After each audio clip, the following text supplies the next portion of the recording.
Redcast, los mejores podcasts del mundo digital. Desde hace un tiempo, cada vez que charlo con alguna persona con hijos o hijas en edades de pre, post o en plena adolescencia, les recomiendo encarecidamente que se sienten con ellos y ellas a ver The Social Dilemma, el famoso documental de Netflix que creo que en español lo han traducido como El dilema de las redes sociales. No sin cierto pudor, porque soy bastante consciente del tono, ¿cómo lo diría?, digamos, dramatizado de la película y de que probablemente falten voces de discordancia que aporten algo de amplitud de visión, ¿no? Pero sí creo que en este documental se explican bastante bien algunas cosas que la mayoría de los que estamos en el sector digital hace años somos absolutamente conscientes de ellas, pero que en mi opinión, por lo que veo en mi entorno, en el entorno escolar, familiar, etcétera, parece que no está tan claro. Desde la toma de conciencia de cómo son estos modelos de negocio y su impacto en nuestra privacidad, a la altísima adicción a la que estamos sometidos, la inmensa mayoría, desde luego yo me incluyo, pasando por cómo han facilitado la proliferación de fake news y, por tanto, cómo han posibilitado la manipulación masiva de la opinión pública a favor de intereses estratégicos, geopolíticos, electorales, etcétera, ¿no?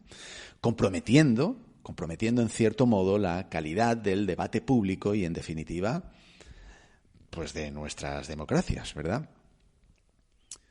Por no hablar del aumento de trastornos de ansiedad y depresión, especialmente en esas edades de más vulnerabilidad, que son las que bordean la adolescencia, donde las inseguridades sometidas a un constante escrutinio y exposición pues cobran una importancia brutal.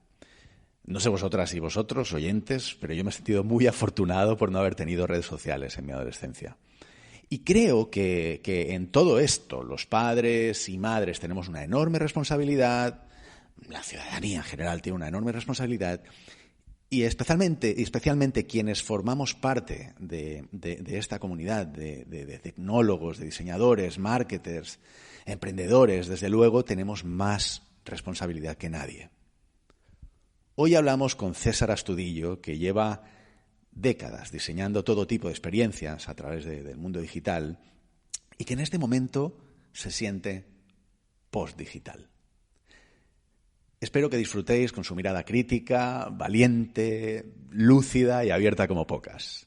Soy Carlos Iglesias, CEO en Runroom, la consultora tecnológica y creativa con foco en experiencia de cliente. También soy codirector del InDigital y director del Business Agility, ambos programas de Executive Education en ESADE. Os doy la bienvenida a un nuevo episodio de Real World, el podcast sobre Customer Experience y negocio digital.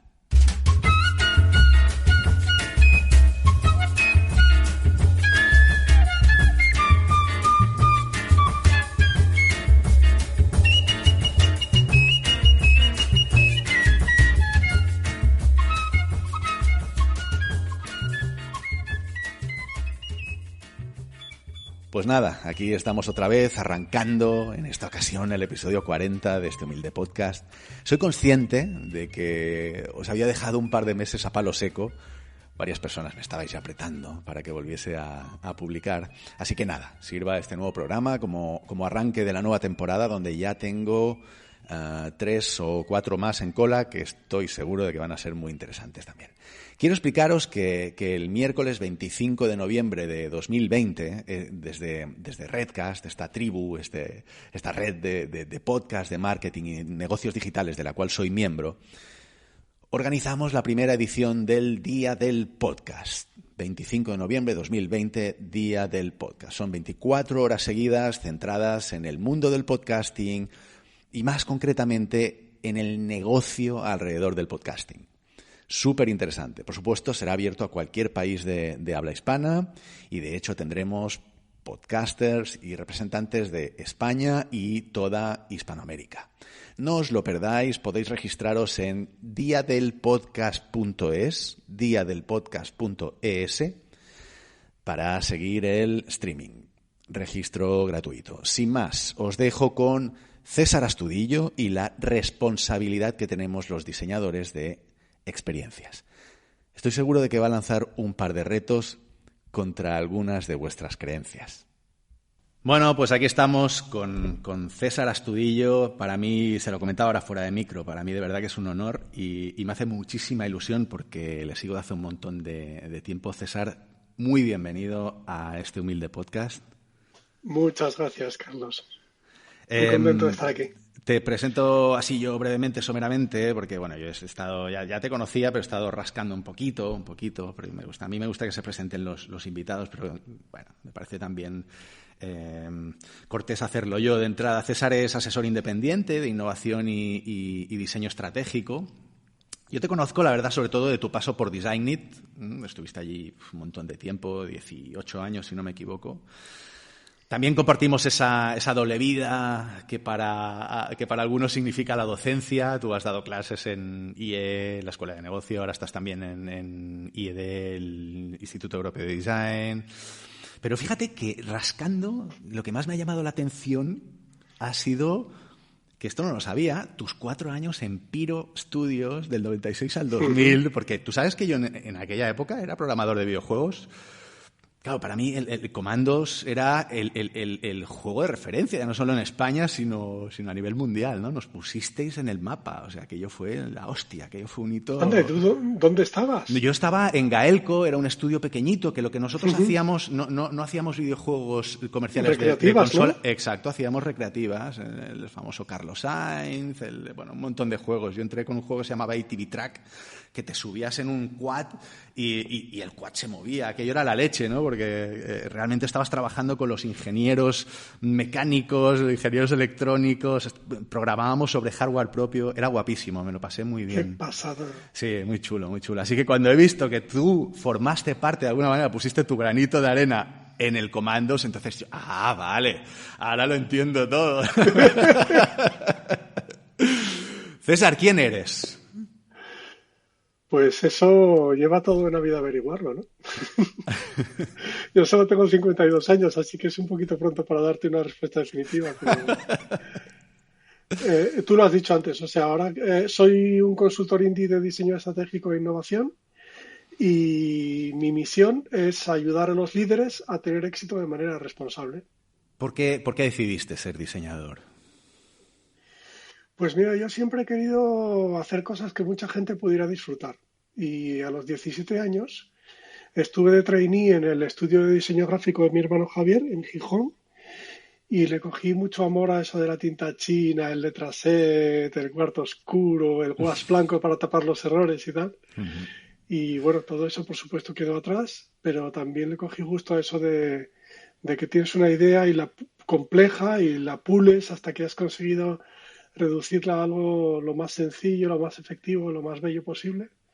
Y eso es lo que no cambia, ¿no? Por mucho tiempo que pase y practiques la disciplina de diseño que practiques. Y yo creo que eso es lo que hace que yo me considere, entre otras cosas, un diseñador.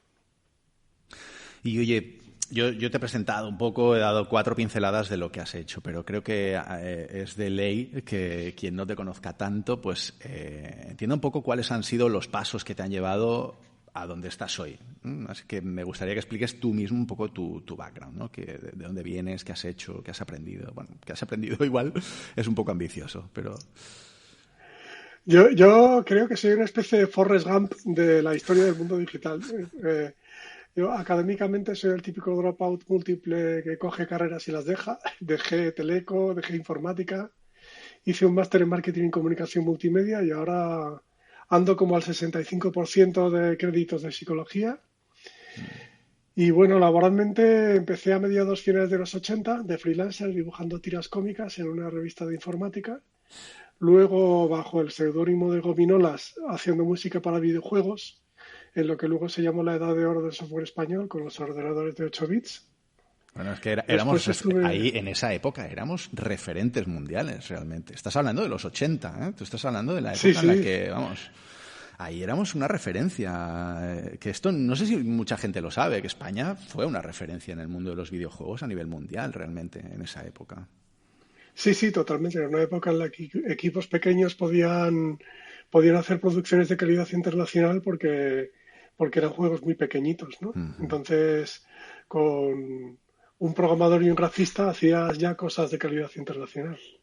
Qué Luego bueno. ya cuando fue necesario tener más infraestructura y que hubiera detrás empresarios dispuestos a invertir, ya nos quedamos un poquitín más atrás, ¿no? Sí, sí. Porque la magnitud de las inversiones que hacen falta ahora para hacer videojuegos no tienen nada que ver con lo que bastaba por entonces, ¿no? Eso es. Aunque bueno, ahora mismo, o sea, el mundo del videojuego indie sí que ha sido un mundo que ha florecido en paralelo con el mundo de las grandes producciones y que bueno, es un mundo donde España todavía está haciendo cosas muy chulas, ¿no? Sí, señor, sí, señor. Y también a nivel mundial. El otro día hablábamos por aquí con unos colegas del juego Among Us, ¿lo conoces?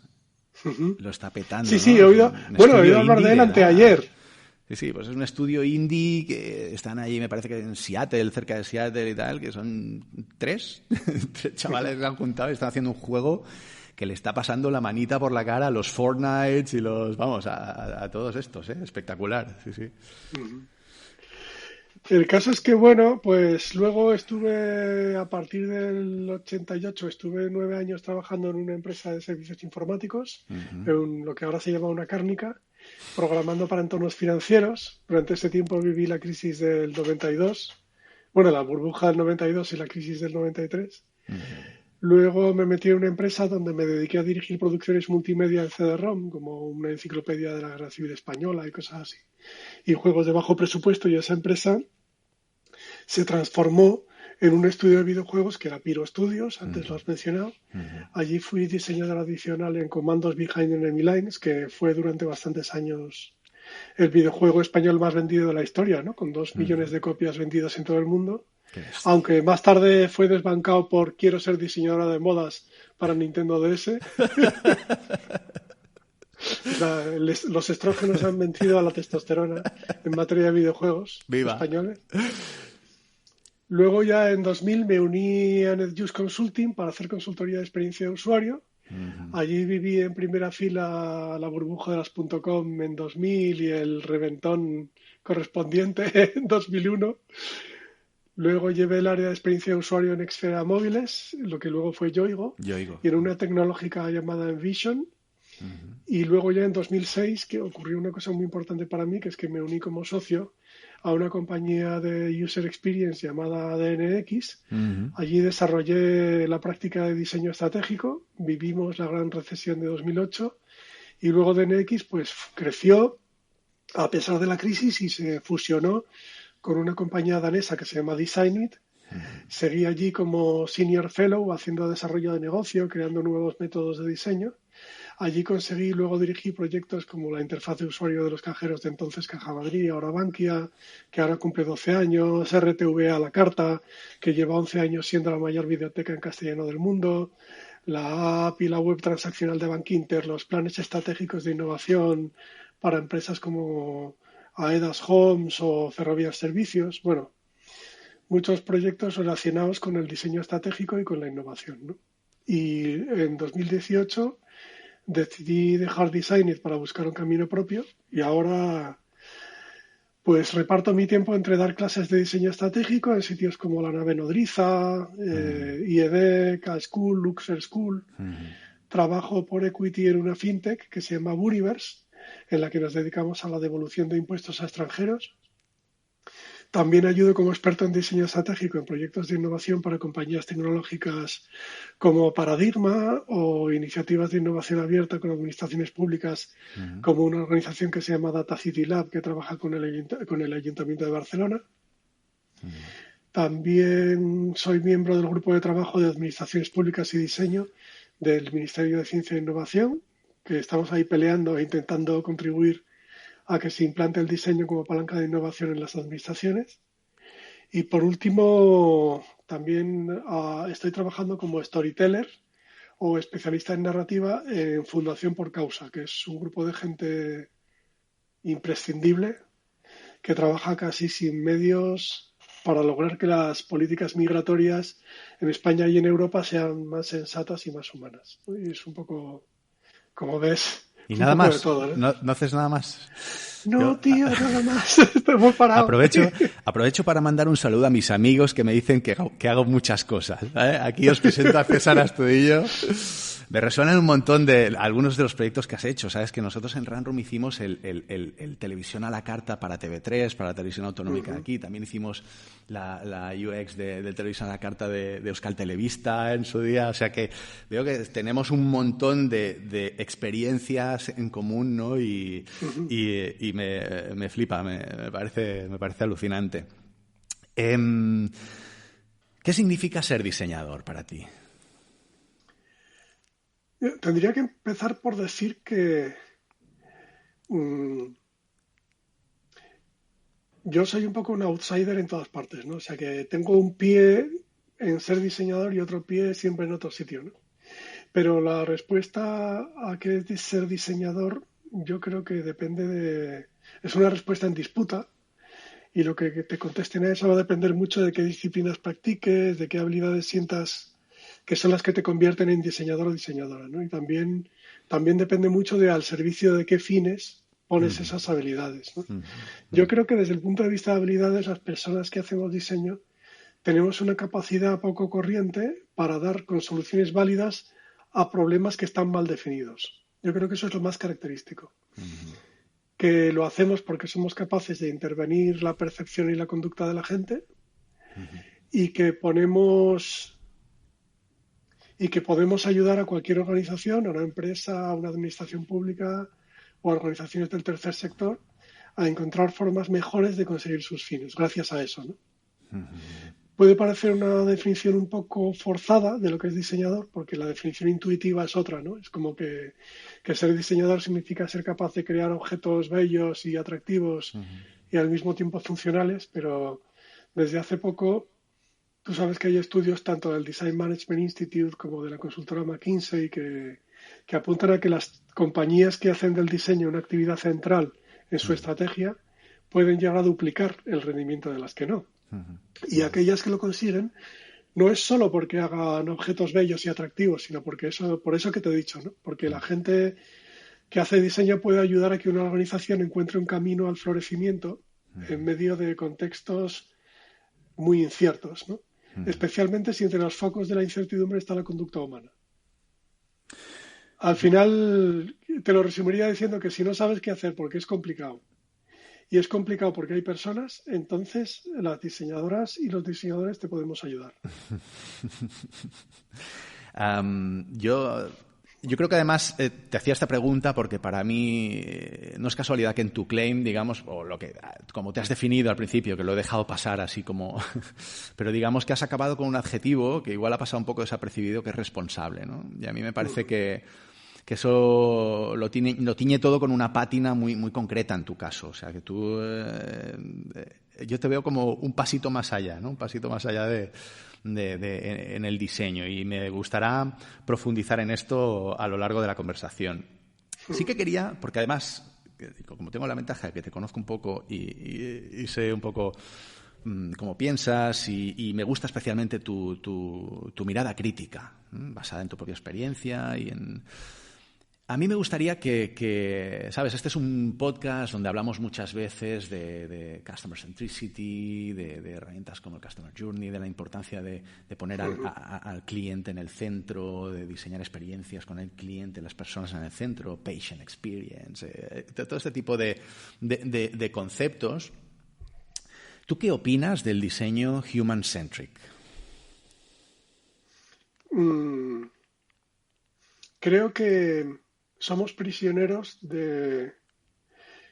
somos gente a la que se nos ha adoctrinado para que pongamos a las personas en el centro, pero desde dentro de una especie de jaula de oro que es el mundo de los negocios digitales, y desde dentro de esa jaula de oro no podemos hacer gran cosa, ¿no? Yo pertenezco, bueno, y veo que tú también, a una generación de diseñadores que nos abrazamos con mucho entusiasmo al proyecto de digitalizar el mundo, ¿no? Yo me acuerdo a mediados finales de los 90 yo me compraba todos los números de la revista Wired, que la edición física era una maravilla. Era una época súper tecno-optimista, el Clutrain Manifesto, la Declaración de Independencia del Ciberespacio, todo eso, ¿no? Súper emocionante, ¿no? Habíamos todos leído Cyberpunk y estábamos como flipando, ¿no? Sí. Y estábamos convencidos de que íbamos a formar parte de una epopeya por la que una nueva hornada de empresas digitales iba a barrer al viejo poder económico, ¿no? Y que aquello iba a ser algo que íbamos a poder contar con orgullo a nuestros nietos, ¿no? Y el diseño centrado en las personas era un poco, yo creo, la doctrina que se usaba para movilizar nuestras energías emocionales hacia todo aquello, ¿no? Un poco era el diseño centrado en las personas es nuestro salario emocional, de alguna manera. Y que, ostras, que estábamos en el proceso de hacer toda una nueva generación de productos y servicios concebidos, poniendo en el centro las necesidades, las expectativas, los sueños y las esperanzas de las personas, ¿no? Muy bonito todo. Han pasado unos años, ya está, ese cambio de guardia al que contribuimos ya ha pasado, y ahora miramos hacia lo lejos y vemos que el mundo que hemos ayudado a crear no es precisamente mucho mejor que el anterior. Yo creo que colectivamente hemos ayudado a levantar sistemas que sí, que ponen en el centro las necesidades de las personas, pero de forma no muy distinta a como Central Lechera Asturiana pone en el centro las necesidades de sus vacas. Quiero decir, no nos damos cuenta, pero el diseño central de las personas, tal como lo hemos venido practicando, especialmente dentro de esa jaula de oro que es el mundo digital, ni ha liberado, ni ha empoderado, ni ha servido realmente a las personas, especialmente, ¿no? Yeah. Más bien ha ayudado a buscar vulnerabilidades en las personas para encontrar maneras es como el fracking, ¿no? De hacer fracking en sus vidas. O sea, nosotros metemos tecnología digital a presión en la vida de las personas, entonces conseguimos que sus hábitos y sus formas de vida rompan por algún sitio y por las grietas meter nuevos productos y servicios. Ese es el gran proyecto para el que hemos estado utilizando el diseño centrado en las personas. Y yo creo que si queremos que el diseño sea una herramienta que ayude a armar un futuro más sostenible y más incluyente, vamos a tener que hacer cambios muy profundos en el ideario y en la caja de herramientas del diseño centrado en las personas, ¿no? Tenemos que usar métodos distintos y además tenemos que ser muchísimo más espabilados y menos ingenuos que hasta ahora, ¿no? Porque hay disciplinas emergentes como el diseño de transiciones que creo que apuntan en una dirección que a mí por lo menos me hace recuperar la ilusión en cierto modo.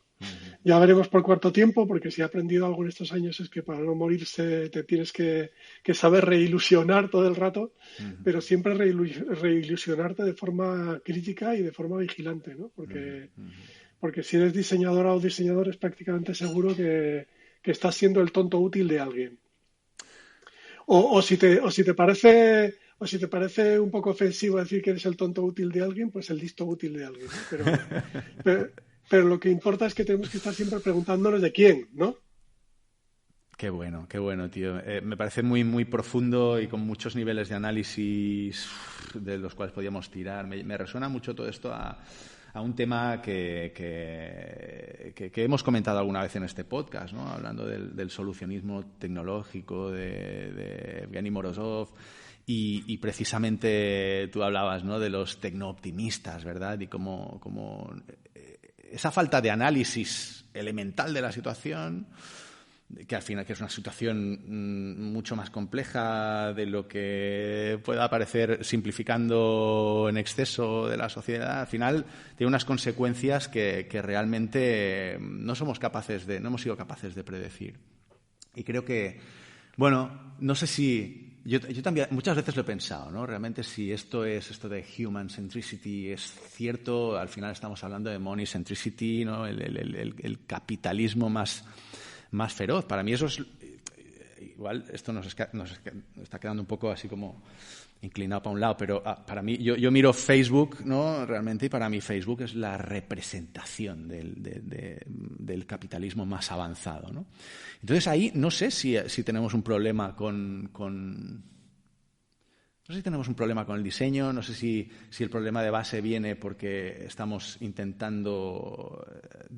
poniéndole una pátina de satisfacer necesidades de las personas precisamente a la necesidad de ganar dinero y chimpón. Pero de alguna forma también creo que bueno, eso, ¿no? Tenemos una responsabilidad y yo creo que ahí ambos lo vemos. Yo muchas veces me sorprendo a mí mismo hablando en un plano solucionista y divulgando tecnología, ¿no? En un plano y a veces pienso, Carlos, cuidado con estos mensajes porque, no sé, creo que es bueno al menos tener esa visión crítica de uno mismo. ¿A ti te ha decepcionado el design thinking? ¿Decepcionado? Sí. ¿Te ha decepcionado? No, No. para nada, porque para decepcionarme tendría que haber creído en él alguna vez. Yo es que, a ver, cada vez que me dicen que lo que yo hago es design thinking, me ofendo un poco. O sea, que ¿Qué se te me pueda ver ofende? a menudo, pues a mí que se me pueda ver a menudo facilitando sesiones con gente en la que ponemos post-its en las paredes, eso no quiere decir que yo crea en el design thinking ni que lo que yo lo practique, ¿sabes? Yo hago diseño estratégico. Y cuando me preguntan la diferencia, suelo decir que el design thinking se diferencia del diseño estratégico en lo mismo que ir al karaoke se diferencia de ser músico. Mira, yo tengo tres discrepancias muy profundas, muy de fondo con el design thinking. Una es que no es verdad que todo el mundo pueda ni deba diseñar. Diseñar es como tocar música, es una cosa que en principio es muy democrática, o sea, está al alcance de todo el mundo, pero siempre que le eches horas. O sea, tú no te vas a hacer músico en una tarde. O sea, yo puedo crear unas condiciones que te hagan creer, que yo qué sé, con el Guitar Hero puedo conseguir que tú te creas músico en media hora, sin entrenamiento previo. Pero, pero eso no va a ser hacer música, va a ser otra cosa. Va a ser una experiencia que yo he plantado para que tú te sientas músico por media hora. A mí muchos clientes me preguntan, ¿y tú por qué eres tan generoso con todos tus métodos? ¿No? O sea, ¿por qué abres el capó de lo que haces y explicas cada piecita y todo eso? ¿No? Y yo les contesto, mira, James Rhodes no tiene absolutamente ningún problema en que tú entiendas cómo funciona un piano. Porque no se trata solo del método, se trata de la habilidad, ¿no? Y la habilidad se consigue con muchísima práctica y se refina constantemente con muchísimo estudio, ¿no? La segunda discrepancia que tengo con el design thinking es que yo nunca me he sentido a gusto con métodos en los que uno se supone que primero tiene que empatizar o investigar y es luego cuando tiene que diseñar o idear, ¿no? Yo diseño métodos de proyecto que se apoyan más en las observaciones de investigadores del diseño como Jane Dark o Nigel Cross, que dicen que es un poco al revés, En que la heurísticas. gente es como que la gente que hacemos diseño, si algo nos caracteriza es que somos capaces de responder a un problema mal definido formulando soluciones candidatas. Eso es lo que hacemos de forma instintiva. Y que si Así somos es. diseñadoras responsables, lo que haremos es hacer fallar esas soluciones candidatas de formas interesantes, porque eso es lo que nos hace ser las mejores aliadas de la gente que hace investigación, ¿no? A las buenas diseñadoras estratégicas, la gente de investigación por lo general nos adora, porque les somos útiles en dos momentos. Primero, porque muy al principio somos capaces de definir las demandas de información de la investigación a partir de un brief absolutamente incompleto, absolutamente contradictorio. Y también cuando ya se ha hecho trabajo de campo porque las ayudamos a interpretar y hacer accionables los hallazgos y les ayudamos a romper con la parálisis con el análisis, ¿no? Y eso somos capaces de hacerlo porque nuestra cabeza está constantemente, varias veces por segundo, vadeando el arroyo que hay entre la formulación de soluciones y la comprensión del problema. O sea, para nosotros formular soluciones para un problema y comprender ese problema mejor son la misma actividad, son actividades que se confunden. Yo suelo decir a mis alumnos que las diseñadoras vadeamos el arroyo de la solución de la comprensión del problema a las soluciones. Lo vadeamos de un salto, pero luego tenemos que indicar al resto del equipo qué piedrecitas deben pisar para vadearlo sin mojarse, ¿no? Porque nosotros lo hacemos mediante un salto en el vacío, que es la creatividad y la abducción, pero luego tenemos que encontrar si hemos saltado a un sitio correcto y entonces utilizar la investigación para, para validar o refutar las hipótesis que subyacen a la ida de olla que se nos ha ocurrido, ¿no? Y este método inverso, por así decirlo, lo de ir de la solución candidata a la comprensión del problema y no al revés, pues así es como hemos logrado hacer cosas como la web de tu seguridad social, por ejemplo, que te permite calcular fácilmente tu jubilación o sacar un permiso de paternidad y que tuvo tanto éxito en su puesta en marcha que la gente tumbó los servidores, ¿no? del Instituto Nacional de la Seguridad Social. Y nosotros lo primero que hicimos en el proyecto fue pensar en una solución basada en nuestra experiencia, la prototipamos en papel, la testamos con usuarios y entonces es cuando usamos lo que le pasaba a nuestro prototipo, lo que funcionaba y lo que no, para validar o falsar las muchas hipótesis que estaban implícitas detrás de ese primer prototipo, ¿no? Y yo pensé el proyecto de esa manera, justo porque algunos años antes habíamos estado en otro proyecto con la administración, empezamos con una investigación un poco más convencional y lo único que recogimos de la investigación eran obviedades, ¿no? Yo creo que si te tienes que atrever a proponer cosas que no necesariamente vienen de hallazgos de investigación y luego tener la humildad y el rigor de hacerlas fracasar de formas baratas y actuar de acuerdo con lo que aprendas, pues que esa es una forma mucho más potente de llegar a soluciones innovadoras, ¿no? Y desde luego más lean. No sé si has comentado, decías, hablabas como de 3 puntos, ¿no? No sé si has comentado los Sí, 3, ¿sí? no, Vale. queda una Ah, vale. y yo creo que es que la ortodoxia del design thinking tiende a relegar a la profesional del diseño a un papel de mera facilitadora. Y una diseñadora tiene que presentarse en los equipos multidisciplinares como una parte implicada más, o sea, como sus legítimos intereses propios, que si eres una diseñadora cabal van a ser los intereses legítimos de las personas que no están en la habitación. Claro. O sea, los clientes, los ciudadanos y muchas veces la gente que trabaja en la organización, ¿no? Tienes que atreverte a ejercer un liderazgo creativo y que sea un liderazgo que al mismo tiempo sea un liderazgo que rinda sumisión a la realidad exterior, ¿no? A la de los clientes para los que trabajas. Y para eso no puedes quedarte como una mosca en la pared, nada más haciendo de facilitador de una discusión ajena. O sea, tienes que pastorear la discusión y entrar en un diálogo con los equipos multidisciplinares en el que tú tienes unos intereses que defender también. Y ahí entraríamos en un tema muy de moda ahora, que es el de la ética del diseño. O sea, yo creo que si no nos tomamos en serio a nosotras mismas como agentes negociadores de la estrategia de una organización, como gente que tiene intereses que defender, toda la conversación sobre ética del diseño se va a quedar en cosas de flaners sobre si usas dark patterns o no, ¿no? ¿Sabes? El libro este de Ruin by Design, de Mike Monteiro, este hombre dice que las 2 obligaciones éticas de la diseñadora son preguntar por qué y decir que no, ¿no? Yo creo que eso es al mismo tiempo poco realista y poco ambicioso, ¿no? Yo creo que las 2 obligaciones éticas de la diseñadora no son preguntar por qué, sino colocarte allí donde vas a enterarte tú misma de por qué. Espera. Colocarte allí donde vas a enterarte tú mismo de por qué. ¿Vale? ¿Ok? Sí, tú tienes que estar... ¿Vale? ¿Estar en contexto?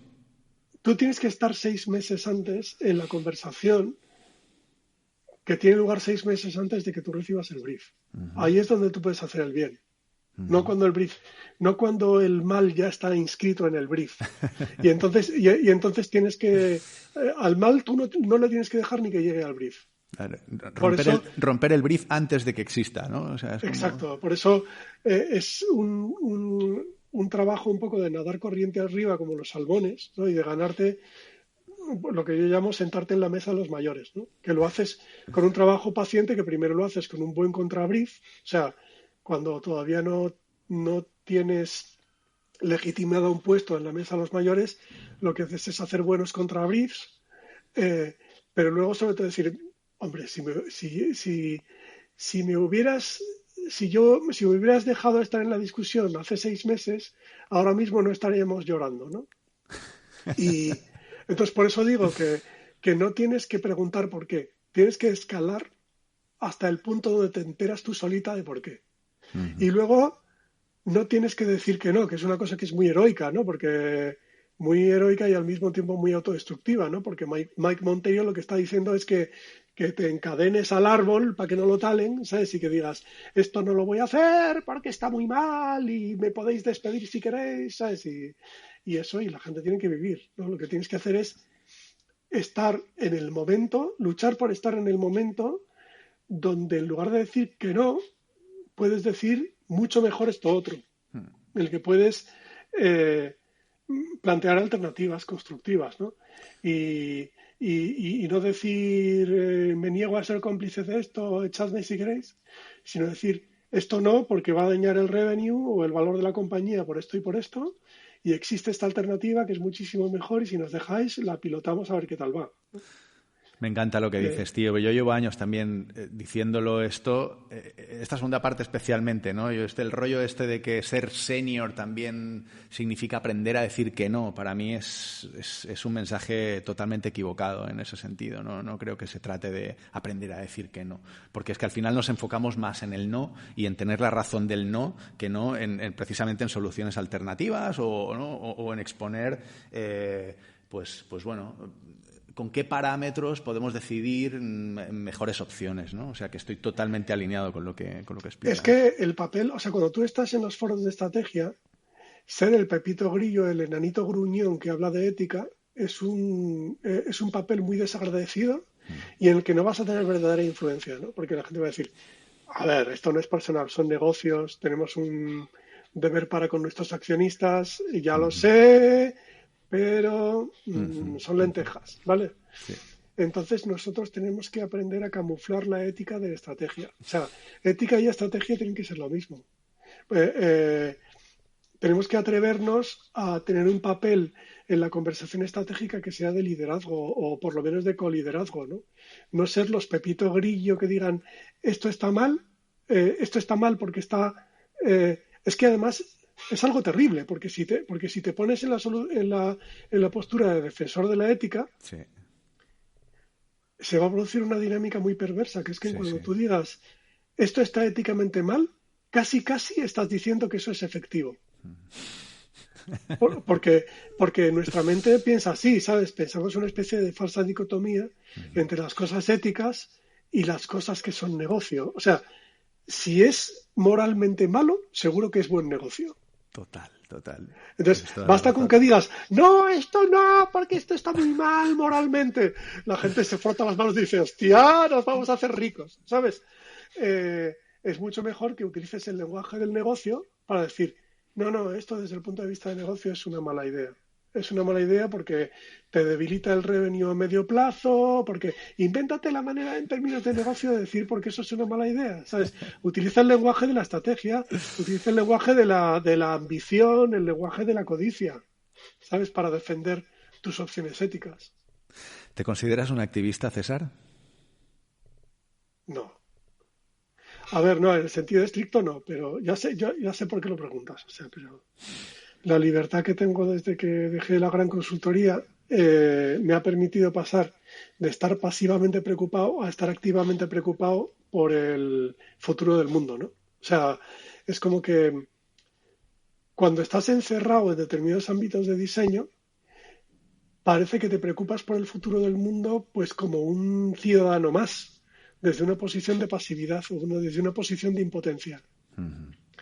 Y entonces es un poco lo que decía antes, que tú tienes que escalar a posiciones de liderazgo en las compañías para que se tomen mejores decisiones, ¿no? Pues en el mundo lo mismo, o sea, tú tienes que colocarte en aquellos sitios donde por poco que sea puedes hacer algo. No te limites un poco a criticar la situación, ¿no? Y por eso yo dedico bastante parte de mi tiempo a trabajar, o sea, no soy activista, pero sí que trabajo con activistas y les ayudo a que su trabajo sea más efectivo, o eso creo, ¿no? Y de vez en cuando incluso lío a gente de la profesión para que ayuden, ¿no? Ahora mismo estoy colaborando en una campaña en preparar una campaña de comunicación pública para ver si logramos de una vez una regularización de las más de 400.000 personas migrantes que están en España en situación irregular y es una de las cosas que estoy haciendo, ¿no? Es una actividad que es emocionalmente agotadora porque los problemas del mundo son muchos, los recursos son poquísimos, pero oye, si los irresponsables están incendiando el mundo, pues que el fuego te pille con un cubo de agua en la mano, ¿no? Yo, o sea, os invito a que entréis en porcausa.org, que veáis las maravillas que hace esta gente con 4 perras, porque la mayoría están trabajando totalmente gratis y que os unáis aportando lo que podáis en dinero o en tiempo, porque las políticas migratorias actuales son totalmente contrarias a la razón, provocan muchísimo sufrimiento inútil, y hablar con realismo y con sensatez de movimientos migratorios y de cómo gobernarlos mejor y para beneficio de todos es un tema que es terriblemente huérfano, es terriblemente radiactivo, es un tema en el que todo el mundo a izquierda y derecha se pone de perfil y toda la ayuda que podemos conseguir es poca, ¿no? Absolutamente. Ahora mismo tenemos una campaña en goteo.org para conseguir fondos para continuar una investigación importantísima sobre la industria del control migratorio, que es el conglomerado de empresas que se lucran con la situación actual, con sus puertas giratorias, con sus lobbies. Es bastante escandaloso, es un trabajo importantísimo que nos muestra que el miedo y el odio a los migrantes no solo es algo provocado y construido por razones políticas, sino también por intereses de un entramado empresarial que saca beneficio económico de montar una guerra contra los inmigrantes que es tan inhumana como inefectiva, que no mejora nuestra seguridad, y hacerlo además a costa del dinero de todos. O sea, mira, ¿tú sabes por dónde han entrado en España el 73% de los extranjeros que están sin papeles ahora mismo aquí? Bueno, yo sí que lo sé porque estuve presente en esa acción de Por Causa a Claro.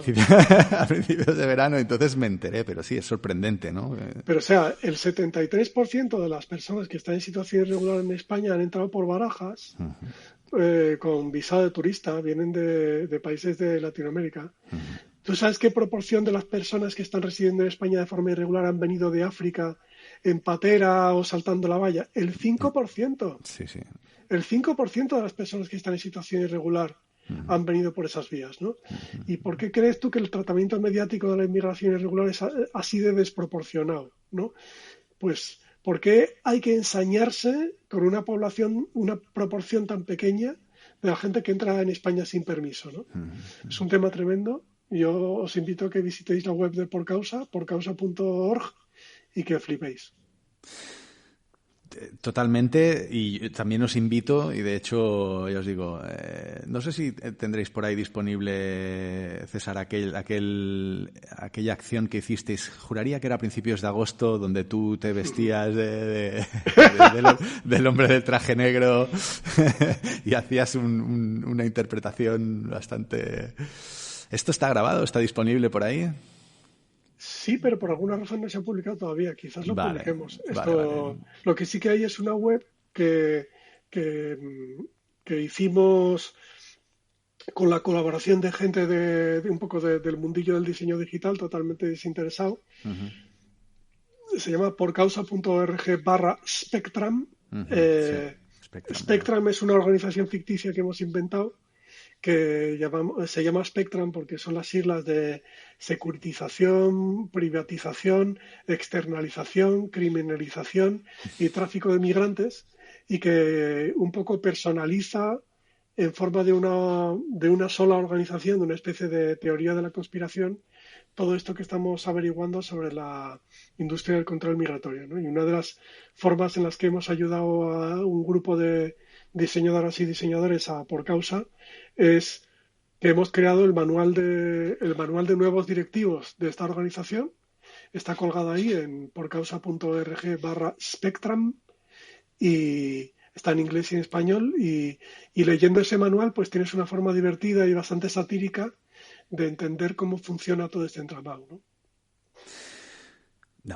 No eres activista, vale, me queda claro. Una cosa, César, ¿qué es? Hemos hablado, antes has nombrado, ¿no? El diseño de la transición, Transition Design. ¿Qué es Transition Design y por qué es importante? Bueno, es una especie de marco para entender en qué podemos ayudar a la gente de diseño ahora. Eh, es un marco que se ha concebido en la Universidad de Carnegie Mellon y que hay unas cuantas diseñadoras y diseñadores que están usándolo para intentar provocar cambios positivos en ámbitos que combinan empresas, administraciones y otras organizaciones, ¿no? Yo oí hablar de esta disciplina por primera vez a una compañera brillante de design que se llama Ana Palacios. Esta mujer en Colombia cooperó con el Ayuntamiento de Medellín y ahora trabaja en Estados Unidos. Y aquí en España hay un colectivo de diseño en Barcelona que se llama Holon, con H, con gente como Markel Cormenzana o Marcel Rúa, que están haciendo cosas maravillosas desde ese desde ese marco de entender el diseño. Yo mismo también estoy aplicándolo tanto en mis clases como en mi trabajo de consultoría para empresas, administraciones y tercer sector. Y es muy importante por 4 aportes clave que hace, ¿no? En primer lugar, porque nos dice que la gente que hacemos diseño podemos contribuir a un mundo mejor de formas mucho más amplias que simplemente haciendo mejores productos y servicios, ¿no? O sea, porque saliéndonos de esa jaulita de oro, ¿no? De que la forma que tenemos de intervenir en el mundo es ayudando a crear productos y servicios, que es una forma, si te distancias de ella, totalmente neoliberal de pensar en cómo puedes contribuir a un mundo mejor, ¿no? Hay muchas más maneras.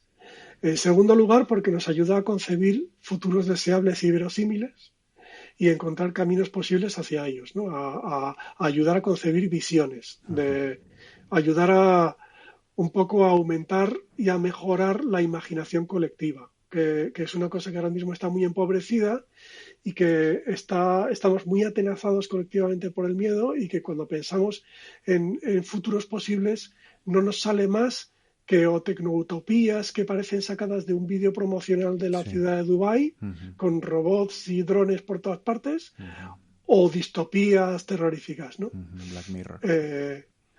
Y claro, muy en plan Black Mirror. En tercer lugar, porque nos da herramientas para intentar comprender sistemas complejos y qué es lo que les hace cambiar. O sea, lo llaman el pensamiento de sistemas y las teorías del cambio, ¿no? O sea, intentar entender mejor lo complejo e intentar entender mejor cómo lo complejo, que parece imposible de cambiar, no solo es posible cambiarlo, sino que de hecho la historia te enseña que una y otra vez cambia, ¿no? Que experimenta metamorfosis y que por lo tanto, cómo puedes llegar a perturbar los sistemas de forma que puedas provocar un cambio positivo en ellos. Y luego, en cuarto lugar, porque nos ayuda a tener la postura y la mentalidad que necesitas para poder mejorar las cosas, ¿no?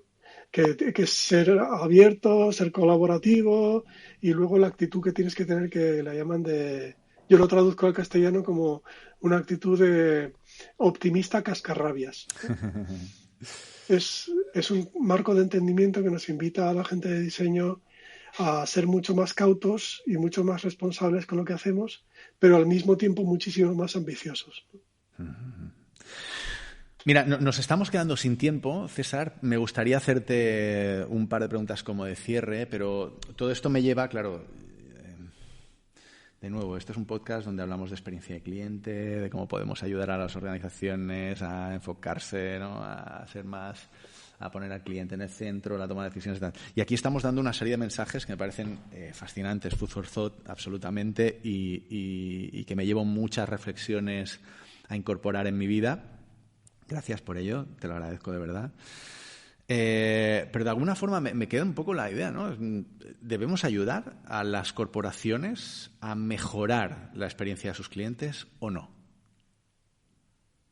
¿Por qué no? O sea que es una pregunta con trampa, ¿no? Es como si me preguntas si debemos jugar a videojuegos, ¿no? Decirte que no sonaría muy reaccionario, ¿no? O sea, todos tenemos que llenar la nevera, y si eso es lo que nos llena la nevera, pues nada que objetar, ¿no? No me voy a poner aquí estupendo y a poner aquí snob, ¿no? Pero no es que jugar a videojuegos o mejorar la experiencia de cliente de las corporaciones sea un problema. El problema es el coste de oportunidad que eso supone. O sea, dicho de otra manera, las cosas más chulas y más responsables y con más consecuencias a largo plazo, deseablemente benignas, que podríamos estar haciendo en lugar de eso, ¿no? Porque diseñar experiencias está muy bien, pero es un trabajo muy efímero, no es como una arquitecta que va a pasear con sus nietos y dice, mira, esta experiencia la hice yo hace 40 años, ¿no? Hay cosas que son mucho más gratificantes, más importantes, que devanarnos los sesos para inventar maneras de que mientras otros quitan FTEs de servicio al cliente, aún así conseguir que no bajen NPS, ¿no? Sentarnos en la mesa a los mayores, crear nuevas fuentes de ingresos que sean más medioambientalmente y más socialmente responsables, yo creo que es mucho más emocionante, ¿no? Yo animaría a cualquiera que trabaje en diseño de experiencias a que se plantee aspirar a puestos de más responsabilidad donde pueda hacer la compañía mejor, de una forma un poquito menos epidérmica y bastante más profunda que diseñando experiencias.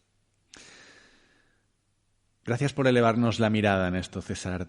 ¿En qué te has equivocado tú? Joder, pues en muchas cosas, ¿no?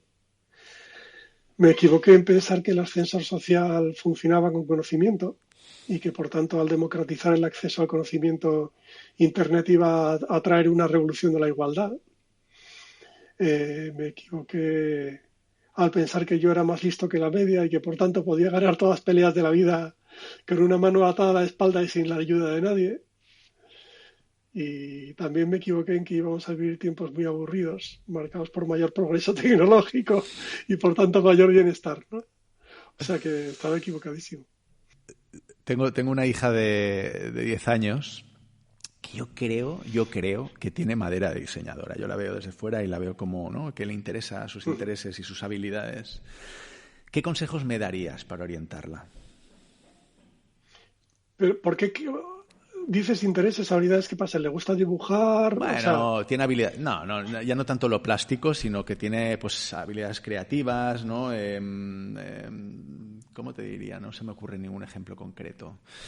Bueno, yo qué sé, no le dejamos tener por ejemplo, ¿no? No le dejamos tener una mascota, pues porque tener una mascota implica una serie de cuidados, de responsabilidades y tal, que nosotros no estamos dispuestos a asumir. Bueno, pues ella se ha montado como una especie de casa de mascotitas y se está diseñando, o sea, está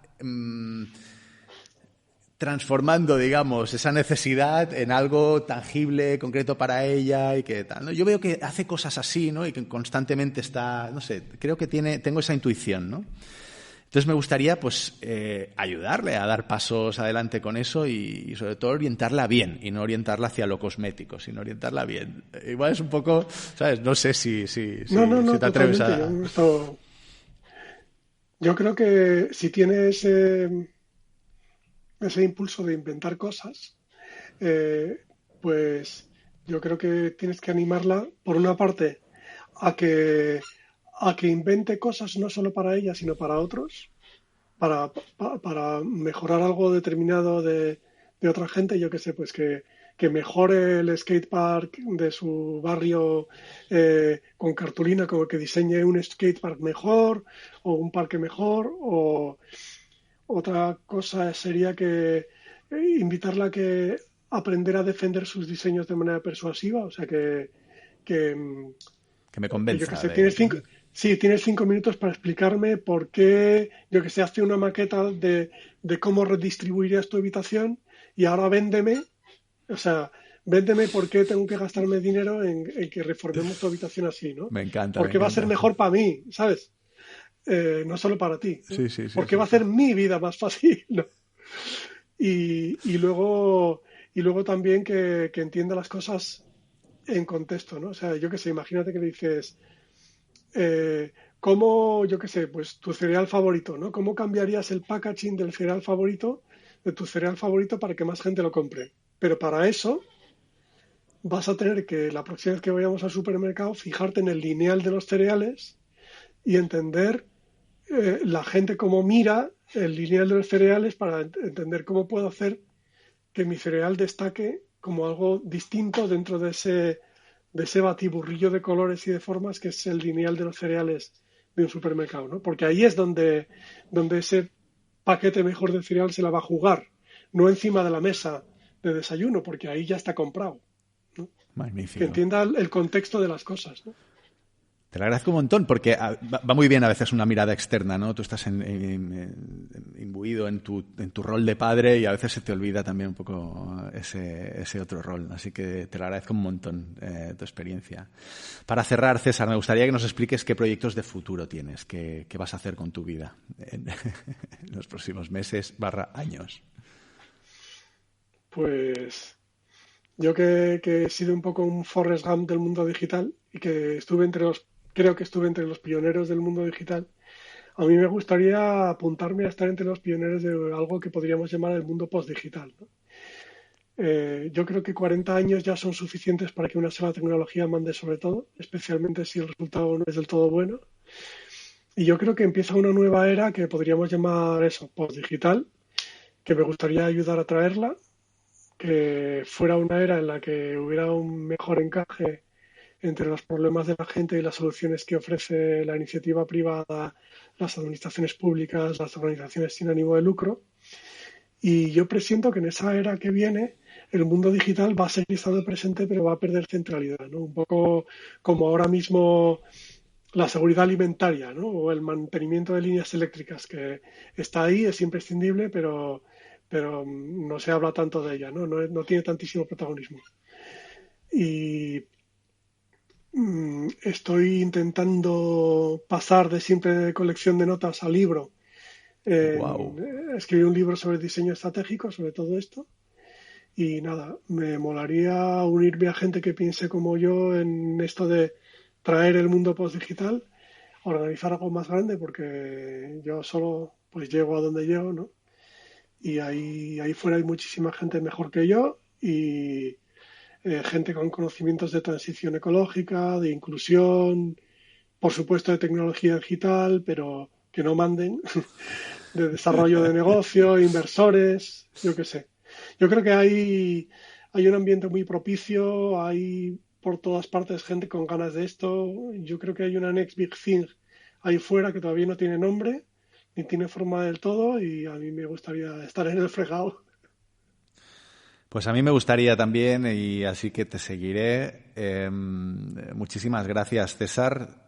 Ánimo con ese libro, adelante ese libro, estaremos todos pendientes y ojalá este podcast sirva también para dar voz a esa búsqueda de personas que puedan acompañarte en ese reto. A mí me gustaría vivirlo de cerca, así que espero que sigamos en contacto. Muchísimas gracias, de verdad. Muchas gracias, un placer estar aquí. Y hasta aquí, amigos y amigas, este episodio de Real World, el podcast sobre experiencia de cliente y negocio digital. Quiero aprovechar la ocasión para explicaros que precisamente esta semana acaba el crowdfunding que la Fundación Por Causa está haciendo. El objetivo y el fin de los fondos recaudados es seguir investigando la industria del control migratorio, publicando con libertad de independencia sin ninguna empresa ni organización pública por detrás. Os invito a visitar goteo.org/project/Spectrum y a cofinanciar este proyecto tan importante y con tantos intereses en contra. Si me buscáis en Twitter con el usuario @CarlosTheSailor, Carlos el marinero, encontraréis un tuit fijado en mi perfil con la publicación de este episodio y en el hilo encontraréis los enlaces a la campaña en Goteo y también a ese vídeo que hacíamos referencia en la entrevista, que por fin se ha publicado. Muchísimas gracias por llegar hasta aquí, hasta el final de este episodio. Espero que te haya inspirado, que hayas descubierto nuevos conceptos, nuevas ideas que te ayuden en tu desarrollo personal, profesional y en la transformación de tu compañía si es el caso. Gracias por compartir en tus redes sociales, que por supuesto también tienen una parte muy, muy buena, ¿no? Y nos gustan. Por comentar en tu plataforma de podcasting preferida, por esos likes, esas reseñas que tanto me ayudan a ganar visibilidad y por todas esas muestras de cariño que tantísimo me llenan y que en definitiva le dan sentido a todo esto. Un fuerte abrazo y os espero en el mundo real.